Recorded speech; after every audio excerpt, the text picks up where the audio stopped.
Dans ce chapitre, nous allons rapidement voir comment insérer les images, les vidéos et les audios sur notre site web. Nous allons rapidement ramasser l'essentiel dans la partie théorique et vite attaquer la pratique. Pour insérer une image sur un site, on utilise la balise IMG. Et comme je vous l'avais dit au départ, dans l'introduction, la balise IMG uniquement ne sert pratiquement pas à grand chose. Alors, il faut rajouter l'attribut SRC.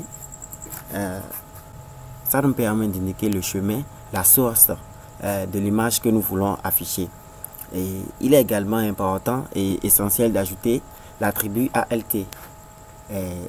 Cet attribut nous permet de faire une brève description sur l'image que nous voulons afficher. Et c'est un test alternatif, c'est-à-dire lorsque l'image ne va pas s'afficher, le test va s'afficher pour pouvoir informer l'utilisateur de l'image qui devrait être affichée. Par exemple, si vous êtes sur Facebook, et qu'une image ne s'affiche pas correctement, vous allez voir une description. Et ça peut dire c'est une image de chat et c'est une image de telle personne. Donc, ça nous donne une information sur l'image qui devait être affichée. Et c'est l'attribut ALT qui nous permet de faire cela. Et les images ont plusieurs formats qu'il faut vraiment respecter et bien choisir. Car il y en a des formats qui vont ralentir notre site web à l'affichage. Et nous avons par exemple le PNG, le JPEG, le JPG, le GIF, le SVG, et GIFIF, etc. Il faut vraiment savoir quel format choisir pour ne pas ralentir notre site web. Et pour insérer une audio sur un site web, on utilise la balise audio, tout simplement. On utilise la balise audio. Et un peu comme l'image, on doit rajouter l'attribut SRC pour indiquer le chemin de l'audio là. Et uniquement ça, c'est deux. Il n'y aura rien qui va s'afficher sur notre page. Il n'y aura rien. Donc, il faut rajouter l'attribut contrôle. Contrôle ici qui est en rouge là. Il faut ajouter l'attribut là. Mais cet attribut ne va pas prendre une valeur. Ça va juste permettre d'afficher l'audio ainsi que ses contrôles, c'est-à-dire démarrer, pause, etc.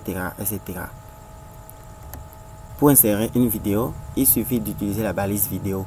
Et un peu comme les autres aussi, on doit ajouter l'attribut SRC pour indiquer le chemin. À ce niveau, lorsque nous allons juste mettre vidéo et SRC, il y aura la vidéo qui va s'afficher sur notre page, mais il n'y aura pas les contrôles. Et par exemple, pour démarrer, il n'y aura pas. Pour mettre en pause, il n'y aura pas. Pour etc. Il faut rajouter l'attribut contrôle aussi, controls, pour que tout ça s'affiche. Et on peut également ajouter les attributs width et height pour pouvoir changer la taille ou la hauteur de notre vidéo. Et également, lorsque la vidéo n'est pas encore lancée, nous pouvons afficher une image qui serait là. Nous pouvons juste afficher une image qui serait là. Et pour le faire, on peut utiliser l'attribut poster. Et dans la valeur, poster va prendre une valeur de la source de l'image que nous voulons afficher là. Et voilà, nous sommes à la fin de la partie théorique. Et nous allons commencer la pratique.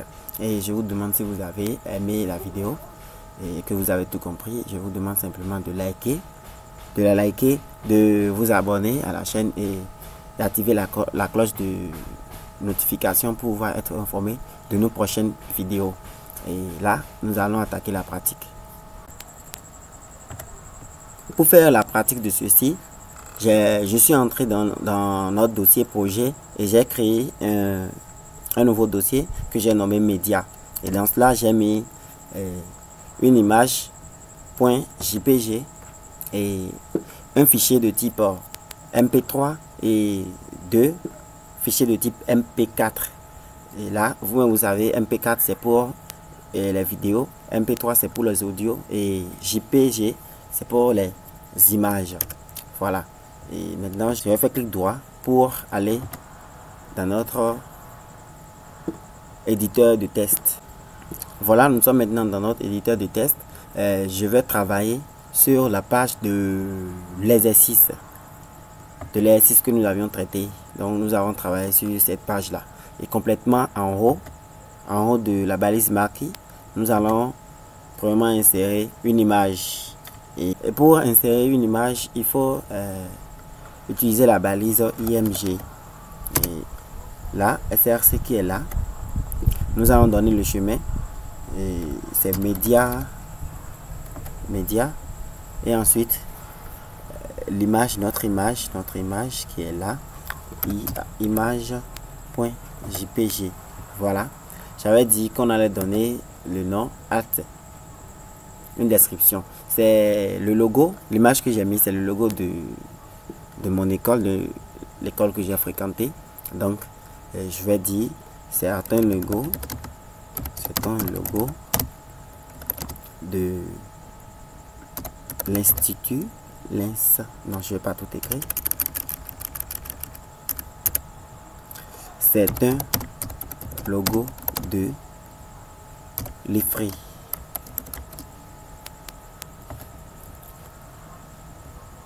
Je vais enregistrer et lancer.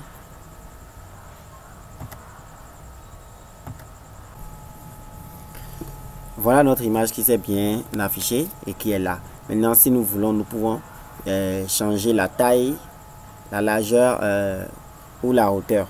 Et pour faire cela, on peut rajouter l'attribut width et donner, on va donner 50%. On va enregistrer et actualiser la page.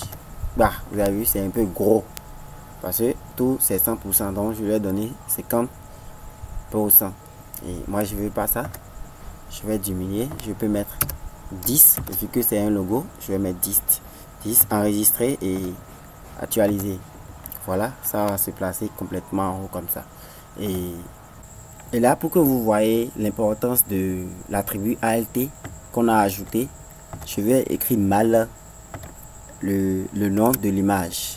Maintenant, nous allons actualiser notre page et vous allez constater ce que je disais. Vous voyez, la fiche ne s'est pas affichée, mais vous pouvez lire, vous pouvez déjà lire l'information. C'est un logo de l'IFRI. Ça veut dire que même si l'image ne s'affiche pas, vous savez déjà de quelle image il s'agit. Donc, c'est ce à quoi l'attribut ALT nous sert. Je vais remettre ça. Je vais maintenant écrire le nom correctement et enregistrer puis actualiser la page. Ouais, c'est affiché correctement. Maintenant, la description de l'image ne s'affiche plus parce que l'image est déjà là. Donc, voilà un peu comment on utilise les attributs SRC et width puis ALT de la balise IMG. À la suite de cela, nous allons intégrer l'audio. Pour intégrer ça, nous utilisons la balise audio pour l'insérer. Donc ici, il y aura l'audio. Comment ça s'appelle? Ça s'appelle Bouna. Bouna, c'est une chanson de Burna Boy que j'ai choisi. Voilà, dans SRC, je mets non, Bouna ça va pas marcher, je mets c'est dans média là et Bouna.mp3. Et là je vais vous montrer, lorsque nous allons actualiser ça là-bas, il n'y aura rien ne va s'afficher. Vous avez vu, rien du tout. Et là il faut ajouter l'attribut controls.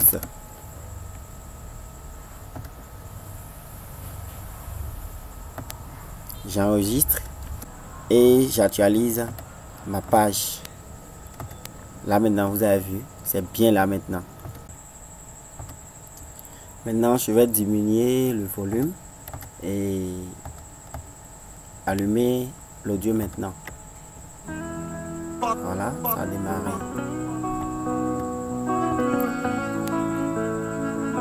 Voilà, c'est un peu comme ça, on insère les audios dans les pages HTML. Nous allons intégrer une vidéo. Et là, je veux intégrer la vidéo de Mobad. la vidéo de Mohamed, pour pouvoir faire hommage à cet artiste qui est parti trop tôt, qui m'a tellement frustré. Et Mohamed, je l'aimais vraiment. J'aime bien ce qu'il dit dans ces chansons-là. Et là, je vais entrer dans médias. Ensuite, Mohamed. Je vais enregistrer et actualiser maintenant. Là, vous avez vu, la vidéo est affichée et c'est grande. C'est grande. On va utiliser width pour pouvoir diminuer un peu. Là, width. On va mettre ça à 600 et enregistrer puis actualiser la page. Vous avez vu, c'est maintenant mieux. Et là, il n'y a pas de contrôle, il n'y a rien. Comment on va démarrer la vidéo? Rien du tout. Donc, nous allons ajouter l'attribut controls et enregistrer puis actualiser. Bon, c'est là maintenant. Et je vais démarrer. Je vais diminuer le volume également et démarrer.